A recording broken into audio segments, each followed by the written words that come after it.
welcome to 2DTalk's Real Movie News. This is the show where I give you the lowdown on what's happening in Tinsletown, who's making waves and who's being cast in what. And we check out the week that was in the box office dive. So without further ado, let's take that dive, shall we? So, first of all, Black Panther, finally in its 6th week, stepped down from yonder heights, allowing Pacific Rim Uprising to soak up some of the limelight. It was clear on Friday that the Monsters vs. Robots blockbuster would win when it took in $10.3 million over Black Panther's $4.3, and ending the weekend on $28 million, and Black Panther at number 2 with $16.6. Now this puts Black Panther above the Avengers, becoming the highest grossing superhero movie of all time domestically. Currently, it's 22 million shy of beating Jurassic World, and it is the highest grossing solo movie of the MCU worldwide. On top of all of that, its 6-week reign put it at number 16 on the consecutive number 1 weeks chart, the only movie ever to do this with a black lead and majority black cast. So yeah,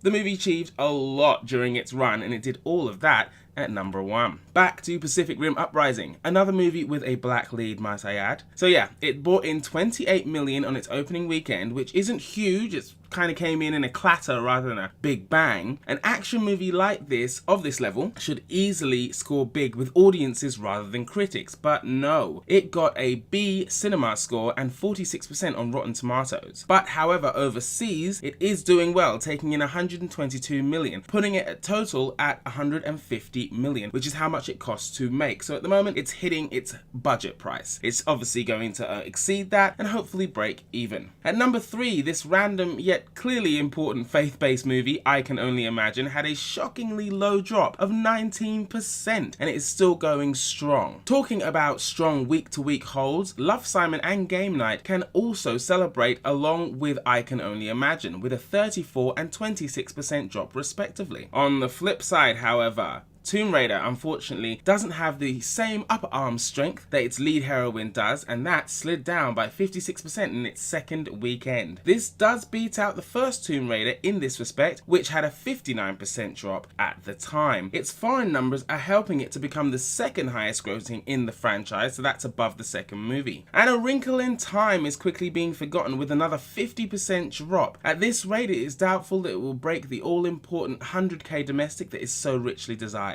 And Peter Rabbit fell down the hole and out of the top 10 with a shocking drop compared to its previous weeks, but it still hit the century mark before being booted out. In regards to the other new releases of last weekend, Sherlock Gnomes, Paul, Apostle of Christ, another faith-based movie, Easter is around the corner after all, and Midnight Sun, starring Arnie's son, Patrick Schwarzenegger, they all failed to make a dent in the box office this weekend, with Unsane, the new movie from Claire Foy and Steven Soderbergh, failing to crack the top 10. As for this weekend, Ready Player One is set to short out the Jaegers of Pacific Rim to take the number 1 spot both stateside and in the UK. I've already seen the movie and my review will be up shortly. So that's it for the box office dive. Please come back next week to hear more of that. Let's move on to our first story. Our first news story today is Cannes bans Netflix. Netflix continues to be the black sheep of the entertainment industry, and this is emphasized by director of Cannes Film Festival Terry Fremeau making the decision to ban the streaming giant from all competitions held at the event. Now, this outcome is a byproduct, albeit a deliberate one, of the festival by putting in place the rule that all films need a French theatrical release to enter into competitions. So that's Netflix out. As last year there was uproar when their films Bong Joon-ho's Okja and Noah Baumbach's The Meyerowitz Stories played in the competition on the understanding that Netflix would release them theatrically. But the streaming service's day and date release strategy, which would see the movie coming out on their platform the same day as it's released in theaters, goes against French film industry's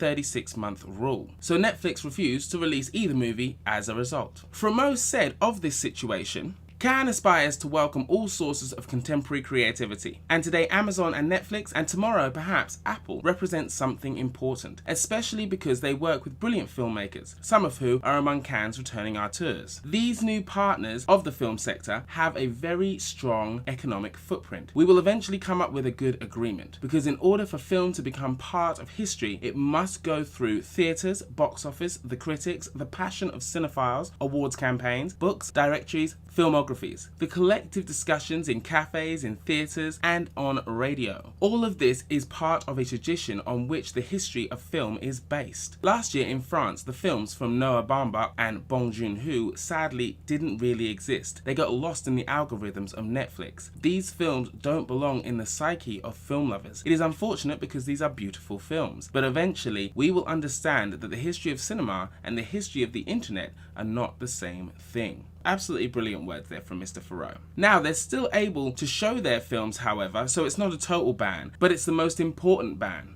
Or is it? Do Netflix want recognition or free marketing? At first, I think many believed it was recognition. But I'm starting to think it's the latter, at least for now. And it's a smart idea. Because as more people in certain circles begin to chatter with admiration and fondness, this will give them automatic publicity, trade headlines, and hashtags absolutely free. And then the possibility in the long term is that the more cinephiles who talk may lead them to being asked to compete regardless of Cannes rules. But Cannes is a festival of prestige and staunch tradition, so shirking the rules, again, even years and years down the line, will be highly unlikely. I believe Netflix has some good, if not amazing content. It's just hidden away in the algorithm as they spoke of, which is a problem, especially as with what little advertising they do shell out for is on their lesser works. What do you guys think? Do you think Cannes should ease up on the rules and let the modern era of entertainment flourish, or should they hold true to their values? Let us know in the comments below.